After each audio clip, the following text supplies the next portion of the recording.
Hello दोस्तों, study with जादू में आपका स्वागत है। आइए हम इस करंट अफेयर्स की सीरीज को शुरू करते हैं, जो कि हमारे यूपीपीसीएस 2026 और 72वें बीपीएससी 2026 एमपीपीएससी 2026 के लिए बेहद इम्पोर्टेंट है। यह करंट अफेयर्स सभी एग्जामों के लिए रामबाण साबित हो सकती है। तो इस करंट अफेयर्स की सीरीज में हम जो है योजना से करंट अफेयर्स की शुरुआत करते हैं, क्योंकि योजना हमेशा एग्जाम में पूछा जाता है। तो एक दो योजना हम जो है इस करंट अफेयर्स की सीरीज में कवर करेंगे। तो हमारी आज की योजना जो है वह है प्रधानमंत्री फसल बीमा योजना। यह योजना कब शुरू हुई थी? तो 18 फरवरी 2016 को शुरू हुई थी। इस योजना का मुख्य उद्देश्य क्या है? तो इस योजना का मुख्य उद्देश्य किसानों को प्राकृतिक आपदाओं, कीटों और बीमारियों के कारण होने वाले फसल के नुकसान के खिलाफ वित्तीय सुरक्षा प्रदान करना है। और इसकी प्रारंभिक प्रीमियम को हम देखें तो यह खरीफ फसलों के लिए 2% है और रबी फसलों के लिए 1.5% है। अब हम करंट अफेयर्स के दूसरा पॉइंट चर्चा करते हैं। लखनऊ को क्रिएटिव सिटी ऑफ गैस्ट्रोनॉमी घोषित किया गया। इसके बारे में थोड़ा डिटेल देखते हैं। यूनेस्को ने लखनऊ को क्रिएटिव सिटी ऑफ गैस्ट्रोनॉमी घोषित किया है। इस शहर को यूनेस्को की क्रिएटिव सिटी नेटवर्क UCCN में जो है गैस्ट्रोनॉमी श्रेणी में शामिल किया गया है। तो ये इंपॉर्टेंट फैक्ट है कि यह घोषणा शुक्रवार को समरकंद, उज्बेकिस्तान में आयोजित यूनेस्को की 43वीं जनरल ऑफ कॉन्फ्रेंस में की गई। तो यह फैक्ट इंपॉर्टेंट है कि लखनऊ को क्रिएटिव सिटी ऑफ गैस्ट्रोनॉमी कब घोषित किया गया। तो यह घोषणा जो है समरकंद में यूनेस्को की 43वीं बैठक हुई थी, वहाँ पे उसको जो है लखनऊ को क्रिएटिव सिटी ऑफ गैस्ट्रोनॉमी घोषित किया गया था। किस लिए घोषित किया गया? क्योंकि क्रिएटिव सिटी ऑफ गैस्ट्रोनॉमी का खिताब उन शहरों को दिया जाता है जो अपनी प्राचीन कला और खाद्य संस्कृति और विरासत के लिए जाने जाते हैं। तो इसके लिए लखनऊ को दिया गया। आइए कुछ और देते हैं। अब लखनऊ को देखते हैं। तो लखनऊ अपने खान पान की सांस्कृतिक संवाद और सतत विकास का माध्यम बना रहे अवधि व्यंजन परंपरा और खान पान की विविधता का प्रमाण है लखनऊ। इस कारण से जो है लखनऊ की क्रिएटिव सिटी ऑफ गैस्ट्रोनॉमी घोषित किया गया है। बाकी करंट अफेयर्स का अगला सीरीज हम देखते हैं। चीन ने सबसे युवा अंतरिक्ष यात्री को स्पेस स्टेशन भेजा है।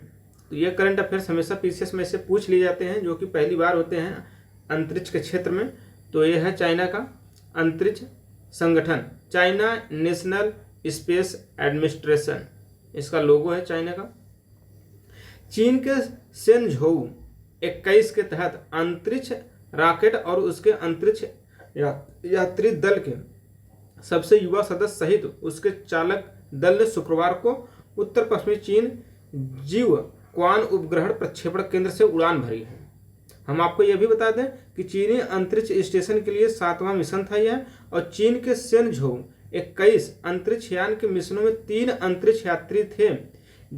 तो इन अंतरिक्ष यात्रियों की उम्र जो है ना सबसे कम है। जो है पहली बार अंतरिक्ष में जाने वाले 39 वर्षीय झांग होंग झांग और 32 वर्षीय ऊ फेई चीन के सबसे कम उम्र के अंतरिक्ष यात्री रहे हैं। तो ये एग्जाम में अगर पूछे कि अंतरिक्ष यात्री में सबसे कम उम्र के जाने वाले व्यक्ति कौन है, तो वह है ऊ फेई, जो कि चीन के शेनझोउ 21 अंतरिक्षयान के तहत जो है गए हैं। और करंट अफेयर्स का हम अगला देखते हैं। नहीं रहे पद्मश्री से सम्मानित साहित्यकार राम दरस मिश्र। ये पद्मश्री पुरस्कार से सम्मानित थे। अब इनकी मृत्यु हो गई है। ये हमारे बहुत बड़े कवि थे। इनका संबंध जो है उत्तर प्रदेश से है और यह बनारस हिंदू विश्वविद्यालय से पढ़े हुए हैं, इसलिए यह यूपी के एग्जाम के लिए बेहद महत्वपूर्ण हो जाता है।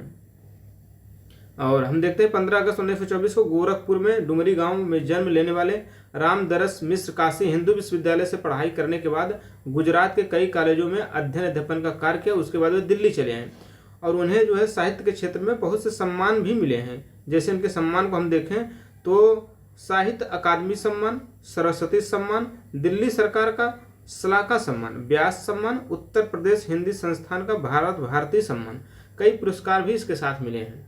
तो ये इसलिए यह इम्पोर्टेंट है। ऐसे व्यक्तियों पर प्रश्न आयोग हमेशा पूछता है। तो तो करंट अफेयर्स का हम अगला देखते हैं। विद्या परशुरामकर को जो है रोहिणी नैयर पुरस्कार, तो एग्जाम में हमेशा पुरस्कार पे 1-2 प्रश्न पूछते हैं, तो यह पुरस्कार है परशुराम को जो है क्या मिला है, रोहिणी नैयर पुरस्कार। तो परशुराम कर क्या है, तो ये एक एनजीओ चलाते हैं जो कि इसमें ग्रामीण विकास के उत्कृष्ट योगदान और के लिए जो है इनको दिया जाता है। तो ये क्या किए हैं, ग्रामीण विकास के उत्कृष्ट योगदान के लिए महाराष्ट्र की युवा उद्यमी विद्या परशुरामकर को चौथा रोहिणी नैयर पुरस्कार इनको मिला है।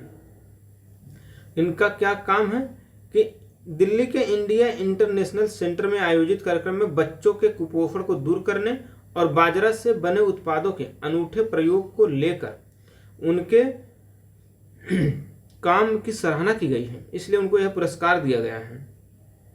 ठीक है, और अगला करंट अफेयर्स के क्वेश्चन देखते हैं। यह दिवस से संबंधित करंट अफेयर्स क्वेश्चन हो जाता है कि 15 नवंबर को जनजाति गौरव दिवस मनाया जाता है। उसी दिन जो है बिरसा मुंडा का जन्म